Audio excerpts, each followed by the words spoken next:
Di sini ya jelas narasinya membela diri ya. Seperti itu ketika orang sudah terciduk teman-teman ya, bersalah, ketahuan ya, dia akan berusaha membela diri dengan berbagai macam cara. Kami para habaib tidak pernah ada dalam doktrin Thariqah Ba'alawi.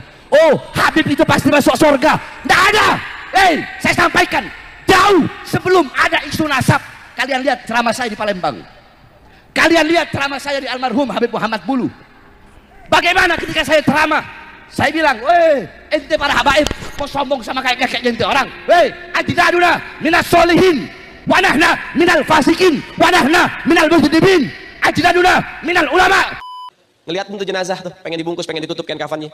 Beliau ambil kertas kecil, kertas kotak kecil, beliau tulis. Ada yang ditulis sama beliau, ditaruh di bawah kepalanya si jenazah. Deh, tutup. Sebelum ditutup, habis beliau tulis, ditaruh tuh kertas, beliau bilang, "Man, gue tahu, lo ibadahnya berantakan. Tapi lo cinta sama zuriat Nabi Muhammad, ikhlas dari dalam hati. Nanti kalau malaikat munkar nakir datang nanya pertanyaan kubur, jangan lo jawab, man. Lo kasih surat dari gue, lo masuk surga tanpa hisab. Kasih surat dari gue, lo masuk surga tanpa hisab."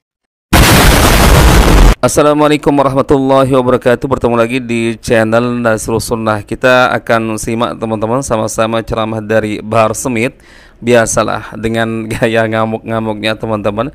Di sini ya jelas narasinya membela diri ya. Seperti itu ketika orang sudah terciduk teman-teman ya, bersalah, ketahuan ya, misalkan dia merendahkan seorang, ya dia akan berusaha membela diri dengan berbagai macam cara. Contoh yang dia kemukakan di ceramah ini seperti misalkan dia mengingkari ya, ada doktrin-doktrin dari Ba'alawi yang mengatakan bahwa para habib-habib itu dijamin surga. Itu dia ingkari.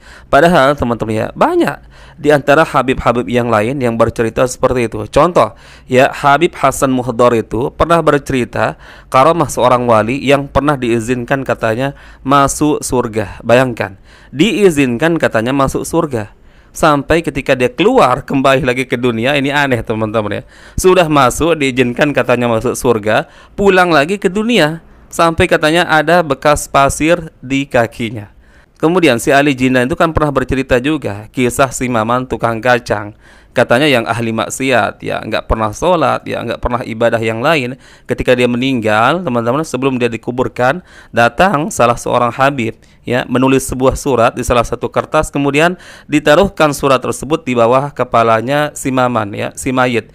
Kemudian dia berpesan Habib ini, "Man, nanti kalau lu didatangi oleh malaikat mungkar nakir, kemudian lu ditanya, lu nggak usah jawab, cukup lu kasih surat ini kepada mungkar nakir, lu akan masuk surga tanpa hisab." Nah, itu bukti teman-teman. Itu bukti doktrin dari Ba'alawi ini menganggap diri mereka itu dijamin surga. Bayangkan si Maman tukang kacang ahli maksiat saja berani dia jamin masuk surga tanpa hisab, cukup dengan secari kertas. Lah itu akan artinya teman-teman, orang yang menjamin pasti dia juga dijamin. Kan logikanya seperti itu teman-teman ya. Ketika seorang berani menjamin orang lain, itu artinya dia sendiri juga sudah ada jaminan. Kemudian di sini juga Bahar Smith berusaha membela dirinya teman-teman. Ketika dulu ya, itu video lama, ketika dia mengatakan satu habib yang bodoh, yang jahil, jauh lebih utama kita belajar kepadanya dibandingkan dengan 70 kiai yang alim atau ulama yang alim. Di sini dia menjelaskan teman-teman, itu saya menukil dari salah seorang syekh. Itu bukan perkataan saya. Taib, mungkin benar itu perkataan seorang syekh yang Anda nukil. Tapi ketika Anda menukil sebuah perkataan dari seorang syekh ke ulama ke teman-teman, itu artinya Anda membenarkan perkataan tersebut. Betul tidak? Logikanya kan seperti itu teman-teman ya. Dan memang benar ya, bukan hanya Bahar Smith saja yang pernah mengatakan seperti itu. Ada habib-habib yang lain yang sampai mengatakan telapak kaki seorang habib ya, yang suka mabuk-mabukan, yang suka narkoba, itu jauh lebih mulia, itu jauh lebih baik dibandingkan dengan kepala atau sorban seorang kiai. Subhanallah. Ini artinya teman-teman, kesimpulannya bukan hanya satu ya dari oknum habib yang mendoktrin seperti itu, tapi banyak dari kalangan-kalangan mereka teman-teman. Meskipun Anda menyandarkan itu perkataan seorang syekh, tapi Anda nukil ya, Anda nukil dan Anda benarkan itu. Baik, coba kita simak video lengkapnya teman-teman dari Bahar Smith dengan gaya ngamuknya. Sebelum saya tutup saudara-saudara sekalian yang dimuliakan oleh Allah, bahwasanya sekali lagi kami para habaib tidak pernah ada dalam doktrin Thariqah Ba'alawi. Oh, Habib itu pasti masuk surga. Tidak ada. Saya sampaikan jauh sebelum ada isu nasab. Kalian lihat ceramah saya di Palembang, kalian lihat ceramah saya di almarhum Habib Muhammad Bulu. Bagaimana ketika saya ceramah, saya bilang, ente para habaib kok sombong sama kayak ente orang. Ajdaduna minas solihin wa nahna minal fasikin wa nahna minal mujrimin. Ajdaduna minal ulama wa nahna minal juhala wa kaifa natafakhar bi ajdadina. Wahai para habaib, wahai para sayyid, wahai para syarif, kakek-kakek kita orang soleh, orang dekat dengan Allah. Kitanya orang fajir, orang fasik, suka berbuat dosa, suka berbuat maksiat. Kakek-kakek kita para ulama, kitanya orang bodoh. Terus bagaimana mungkin kita bisa berbangga diri dengan kakek-kakek kita? Itu saya sampaikan di ceramah yang jauh sebelum ada isu nasab, saudara-saudara. Jadi jangan. Terus mau dibilang Habib Bahar berkata, satu Habib lebih utama daripada 70 kiai. Yang ngomong bukan Bahar bin Smith, yang ngomong Syekh Abil Hasan As-Sindi. Semua coba ikuti saya. Siapa yang ngomong? Syekh itu Syekh Abil Hasan, Syekh Abil Hasan As-Sindi. Beliau ditanya, man afdol, siapa yang lebih utama? Dan itu saya lagi buka kitab, bukan lagi ceramah. Saya lagi ngajar santri, biar santri ini tahu Thariqah Ba'alawi, biar kalian tahu Bahar bin Smith juga Thariqah Ba'alawi.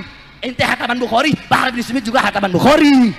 Ente berpegang teguh sama Ihya, sama Risalah Al-Qusyairiyah, Bahar bin Smith juga berpegang teguh kepada itu. Ente orang ba'da maghrib baca ratib, Habib Bahar ba'da maghrib baca ratib, Bahar bin Smith ba'da isya ratib al-attos, sebelum subuh doa fajar, ba'da subuh wirul latif, sebelum duhur futuhatul arsiyah, ba'da duhur mafatihus sa'adah, hizib khafi, hizib nawawi, wirid sakron, hizib doa fakir muqaddam, sebelum asar wirul kabir wirul sagir, Syekh Abu Bakar bin Salim, ba'da asar hizib bahar hizib asar, Syekh Hasan Syadili, sebelum maghrib wirul latif, malam Rabu baca Hadramah Saudan, malam Kamis kita orang baca apa namanya? Burdah, malam Maulid, malam Jumat kita orang baca Dalailul Khairat, hataman Bukhari. Kita orang juga Thariqah Ba'alawi. Saya lagi ngajar, saya jelaskan bahwasanya qala Syekh Abil Hasan As-Sindi itu bab baina syarafun nasab wal ilm atau baina syaraful ilm wan nasab. Intinya di situ beliau ketika ditanya siapa lebih utama, orang alim atau seorang syarif, fata'tu ra'suhu ila al-ard. Beliau merendahkan kepalanya ke bumi. Farafa'ah faqala syarifun jahilun. Beliau merendahkan kepalanya, merenung, angkat dan berkata, syarifun jahilun. Habib bodoh, kata beliau, lebih utama. Atau syarifun wahidun, satu Habib yang bukan bodoh. Satu Habib, kalau jawaban pertama, Habib bodoh. Udah tok, itu aja. Syarifun wahidun, satu Habib afdal min sab'ina aliman, lebih utama daripada 70 alim. Tapi nggak disebut Habib bodoh. Syarifun wahidun. Nah, ini yang berkata Syekh Abil Hasan As-Sindi. Jadi istilah kata begini, waktu saya sidang, mohon maaf Habib, waktu saya sidang masalah KM50 kemarin, saya bilang sama kiai-kiainya yang jadi saksi yang memberatkan. Katanya di situ Habib Bahar terlalu menonjolkan Habib Rizik ketika sidang. Terlalu menonjolkan dengan berulang-ulang menyebut Habib Rizik.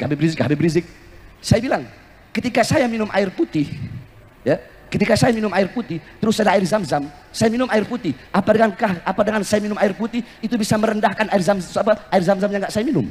Kan enggak. Saya minum air putih, ada air zam-zam. Itu dengan saya mengambil dan meminum air putih, itu tidak merendahkan zam-zam.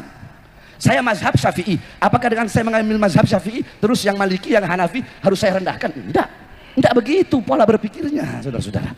Bukan seperti itu. Bukan berarti dengan Syekh Abil Hasan As-Sindi berkata seperti itu, bukan berarti itu mengurangi kemuliaan, mengurangi keutamaan orang-orang yang berilmu.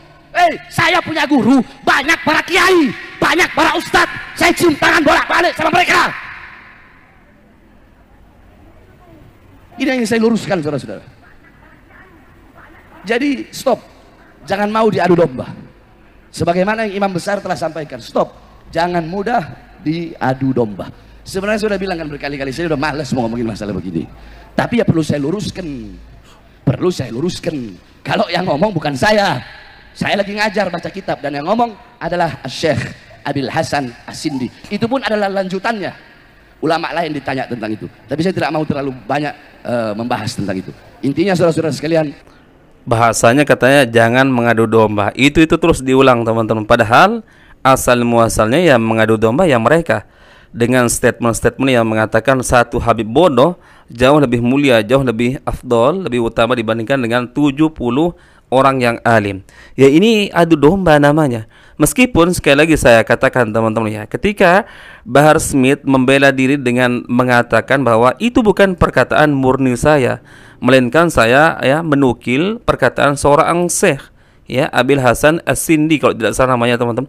Baik, oke, benar ya. Tapi catatan ini, meskipun Anda menukil perkataan seorang ulama, seorang syekh atau siapapun, namun ketika Anda benarkan perkataan tersebut, kemudian Anda sebarkan lagi, itu artinya Anda juga menggunakan pendapat tersebut ya. Jadi sama saja teman-teman ya, Anda menukil atau murni perkataan Anda sama saja. Sedangkan perkataan yang Anda tukil tersebut juga bertentangan dengan dalil-dalil yang sahih.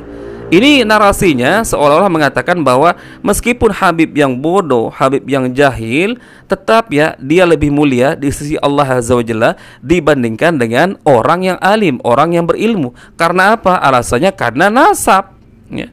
Sedangkan coba sebutkan kita dalam Al-Quran atau dalam hadis, adakah ya kemuliaan di sisi Allah Azza wa Jalla itu ukurannya adalah nasab? Kan nggak ada teman-teman ya. Jelas Allah berfirman dalam Al-Quran, Inna akramakum indallahi atqakum.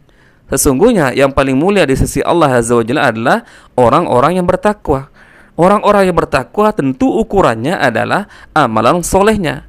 Dan amalan soleh tidak akan bisa lepas barometernya adalah Al-Quran dan Sunnah ya. Makanya dalam Al-Quran, dalam ayat yang lain juga jelas Allah memuliakan orang-orang beriman dan orang-orang berilmu. Apa kata Allah dalam Al-Quran teman-teman? Yarfa'illahu alladhina amanu minkum walladhina utu ilma darajat. Allah meninggikan derajat orang-orang yang beriman dan berilmu beberapa derajat. Banyak ayat-ayat yang menyebutkan atau hadis-hadis keutamaan orang yang berilmu ya, meskipun nasabnya tidak tersambung kepada Rasulullah. Contoh dalam Al-Quran misalkan Allah Azza wa Jalla berfirman, Innama yakhshallaha min ibadihil ulama. Sesungguhnya orang-orang yang paling takut kepada Allah Azza wa Jalla adalah orang-orang yang berilmu atau para ulama. Kenapa dikatakan yang paling takut kepada Allah adalah para ulama, orang-orang yang berilmu? Ya jelas alasannya, orang berilmu pasti paham tentang halal haram ya, pasti paham tentang mana sunnah, mana bid'ah, mana tauhid, mana kesyirikan, mana batasan-batasan yang diperbolehkan oleh Allah Azza wa Jalla, mana larangan-larangan Allah Azza wa Jalla. Akan tetapi orang bodoh, seandainya memang benar nasabnya tersambung kepada Rasulullah, kok bisa dikatakan dia lebih utama dibandingkan dengan orang-orang yang alim, orang-orang yang berilmu? Mau diambil apanya orang-orang yang bodoh teman-teman? Orang bodoh itu dekat dengan kerusakan, tidak mengetahui halal haram, tidak mengetahui hukum-hukum Allah Azza wa Jalla. Alasannya katanya karena apa? Kalau nasab tidak bisa dihilangkan, mau dia gila, mau dia bodoh, tetap dia mulia karena nasabnya, karena ada ketersambungan darah Rasulullah kepada dia. Itu alasannya teman-teman. Tapi katanya kalau orang alim, sealim apapun, ketika Allah Azza wa Jalla mencabut ilmunya, dibuat misalkan orang tersebut, si orang alim tersebut menjadi gila, maka hilang keutamaannya. Ini bukan perbandingan teman-teman ya. Ini bukan perbandingan. Coba perhatikan sabda Rasulullah. Rasulullah bersabda, "Wa man batu'a bihi amaluhu lam yusri bihi nasabuhu." Dan siapa saja yang amalannya lalai atau lambat teman-teman, maka nasabnya tidak bisa menolongnya atau membantunya atau mempercepatnya. Ini jelas ya penjelasan dari Rasulullah bahwa nasab tidak berguna sama sekali teman-teman. Kalau misalkan kalian malas-malasan dalam beribadah, kalian hanya mengandalkan, oh saya kan anak kiai, saya kan anaknya ulama, saya kan anaknya Gus, ya, terlebih-lebih yang mengaku saya kan cucu Rasulullah, meskipun saya bermaksiat, bermalas-malasan dan beribadah, maka insya Allah saya akan ditolong, ya, diberi syafaat oleh kakek saya Rasulullah Sallallahu Alaihi Wasallam. Ini nggak ada rumus dalam Islam teman-teman. Itu artinya berarti Allah Azza wa Jalla tidak adil terhadap makhluknya, ya, yang hanya mementingkan berarti orang-orang yang tersambung nasabnya kepada Rasulullah. Nggak ada dalam rumus Islam seperti itu. Makanya jelas Rasulullah bersabda ini terkait dengan putrinya, yaitu Fatimah. Rasulullah mengatakan, seandainya Fatimah, ya, putri Muhammad mencuri, maka aku yang akan memotong tangannya.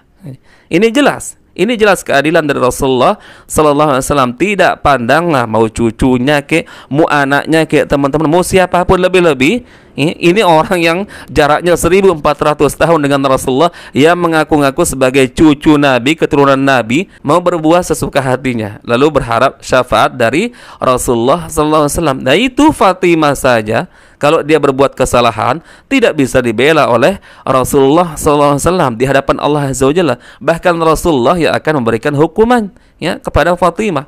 Makanya dalam hadis yang lain juga Rasulullah jelas bersabda, teman-teman, mintalah segala harta yang ada padaku, kata Rasulullah kepada putrinya, teman-teman, akan tetapi aku tidak bisa menolongmu di hadapan Allah Azza wa Jalla. Artinya teman-teman ya, urusan amalan ya kita usahakan sendiri. Kalau kita bermaksiat yaitu urusan kita kepada Allah Azza wa Jalla. Jangan berharap apapun ya terhadap Rasulullah. Lebih-lebih kita berbuat kesyirikan, teman-teman.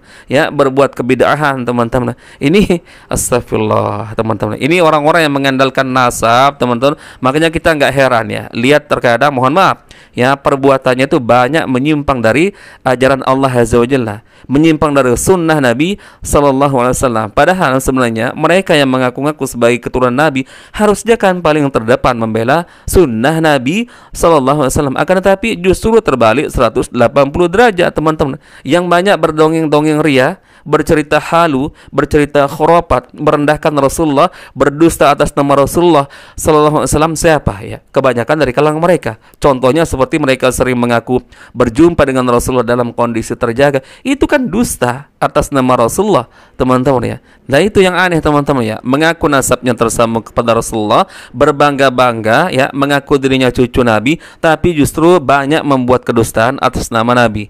Ini kan terbalik, teman-teman ya, 180 derajat. Toib. Mungkin itu yang bisa kita share-share, teman-teman, di video kali ini. Semoga bermanfaat sebagai sharing-sharing kita. Insya Allah kita bertemu lagi di video berikutnya. Barakallahu fikum. Assalamualaikum warahmatullahi wabarakatuh.